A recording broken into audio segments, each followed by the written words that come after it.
மாம்பழமும் மாமரமும். ஒரு அழகான காட்டுல ராணி காகத்துக்கும் லூசி புறாவுக்கும் சொந்தமா ஒரு பெரிய மாந்தோட்டம் ஒண்ணு இருந்துச்சு. அதே காட்டுல மீனுக்குருவி தான் பொண்ணு சாரா கூட வாழ்ந்து வந்துச்சு. குழந்தை சாராவுக்கும் மாம்பழம்னா ரொம்ப இஷ்டம். சாராவுக்கு மாம்பழங்கள் மட்டும் இல்ல, மாமரங்கள் மேலையும் ரொம்ப பிரியமா இருப்பா. சாராவுக்கு பருள், ராஜுங்கிற 2 நண்பர்கள் இருந்தாங்க. தினமும் சாரா தான் நண்பர்கள் கூட மாந்தோட்டத்துல விளையாடுறத வழக்கமா வச்சிருந்தா. இந்த மாதிரி ஒரு நாள் பள்ளிக்கூடத்துல கோடைக்கால விடுமுறை அறிவிச்சிருந்தாங்க. சாரா, காலையிலேயே இவ்ளோ சீக்கிரமா எழும்பி எங்கம்மா போற? நீ ஸ்கூல் இருக்கிற நாட்கள்ல கூட இவ்ளோ சீக்கிரமா எழும்ப மாட்டியே.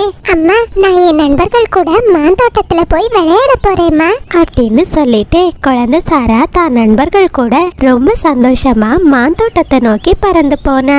சாராவை நினைச்ச